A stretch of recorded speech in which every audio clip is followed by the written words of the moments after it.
लोग तुम्हारी चिता की आखिरी लकड़ी के जलने तक का वेट करेंगे, और जब वो आखिरी लकड़ी भी जल करके बुझ जाएगी तब तुम्हारा भाई, बेटा, दोस्त, ये सब अनंत समय के लिए तुम्हें शमशान में छोड़कर तुम्हारी अगली यात्रा के लिए अलविदा बोलकर छोड़कर वापस अपने घरों में लौट जाएंगे।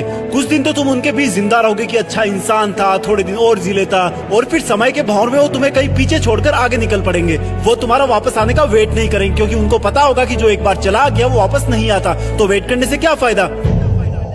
बस तुम्हारी कहानी यहीं पर खत्म हो जाएगी।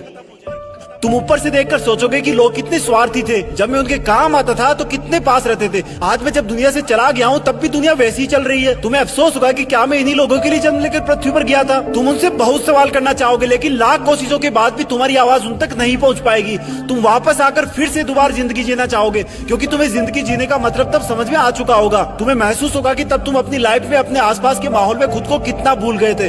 तुम्हें जवाब मिल चुका होगा कि क्यों तुम अपने सपने पूरे नहीं कर पाए, क्यों तुम अपने सपनों की गाड़ी नहीं खरीद पाए, क्यों तुम अपने सपनों का घर नहीं बना पाए, क्यों तुम अपने बच्चों को अच्छी शिक्षा नहीं दे पाए, क्यों तुम अपना करोड़ों का बिजनेस खड़ा नहीं कर पाए, क्यों तुम्हारे सपने सिर्फ सपने बन के रह गए। तुम्हें सबसे बड़ी सीख ये मिल चुकी होगी कि अगर अगले जन्म में कुछ भी ना कर पाया ना, तो कम से कम टाइम वेस्ट नहीं करूंगा। तुम चाहोगे कि काश 2 मिनट, सिर्फ 2 मिनट और मिल जाए तो हिस्ट्री में जाकर अपने बेटे के साथ खेल सकूं, अपनी बेटी की शादी किसी और के साथ करा सकूं, अपनी माँ से अपनी गलतियों की माफी मांग सकूं, अपने पापा के सहारे की लकड़ी की जगह अपने हाथ से सहारा दे सकूं। तब तुम्हें लगेगा कि उस वक्त मेरे पास 24 घंटे थे, 52 हफ्ते थे, कई दशक थे, लेकिन मैंने कितना टाइम वेस्ट किया। माँ जगाते जगाते थक जाती थी, लेकिन तुम रात को देर तक पढ़ने के बहाने से सुबह 8 बजे तक सोते रहते थे, जबकि असलियत ये थी कि तुम चैटिंग करते रहते थे, अपनी फोटोज को एडिट करके अपने आप को स्मार्ट दिखाते थे, गंदे वीडियो देखते थे। कितना टाइम वेस्ट करते थे तुम। जब माँ का फोन आता था तो तुम अपने जवानी वाले प्यार के साथ बिजी रहते थे, और जब तुम्हारी माँ सो जाती थी तब तुम फॉर्मेलिटी के लिए एक मिस कॉल छोड़ दिया करते थे, ताकि तुम सुबह ये दिखावा कर सको कि तुमने इतनी रात को भी कॉल बैक किया।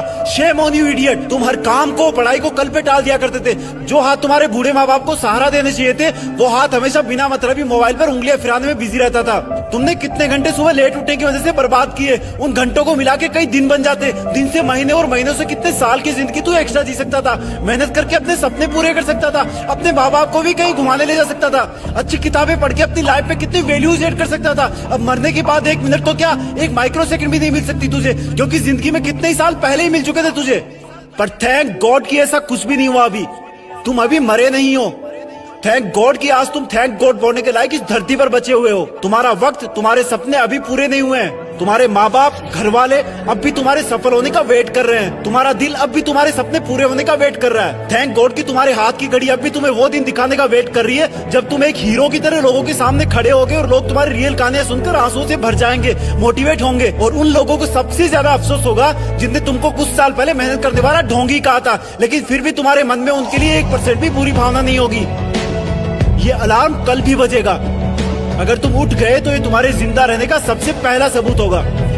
अगर तुम अलार्म बजने से भी पहले उठकर अलार्म को बंद करके अपने काम पर लग गए तो ये तुम्हारे सफल होने का सबसे बड़ा सबूत होगा। और अगर अब भी तुम डेली 12 घंटे सोओगे तो तुम्हारी आधी लाइफ तुम मरे हुए के समान जियोगे, क्योंकि सोता हुआ और मरा हुआ इंसान इस दुनिया में नहीं रहता। तुम्हारा आउटपुट एब्सोल्यूट 0 रहता है। अगर तुम डेली 8 घंटे सोओगे तो तुम्हारी 1/3 लाइफ ऐसे ही खत्म हो जाएगी, और अगर डेली तुम 6 घंटे सोओगे तो तुम्हारी 1/4 लाइफ ऐसे ही गुजर जाएगी। अरे कई महान लोग तो सिर्फ 4 घंटे सोया करते थे। रात को सोकर सुबह उठने का मतलब है कि हमें और मौत में 1 दिन का फासला और कम हो गया है। इससे पहले कि मौत तुम्हारे पास पहुंचे तुम अपनी मंजिल तक पहुंच जाओ। अपनी कहानी लिख दो, जो लाइफ में करना चाहते हो वो कर लो, पर कम से कम सुबह जल्दी उठना सीख लो, क्योंकि तुम ज्यादा जीने के लिए अपनी उम्र नहीं घटा सकते। सिर्फ और सिर्फ बची हुई जिंदगी में टाइम मैनेज करके अपना टाइम बढ़ा सकते हो।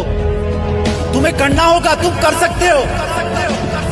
You can do it, you can manage your time. तुम्हें बाद में पछताने से पहले अभी अपने टाइम को सही ढंग से यूज करना होगा। जय हिंद।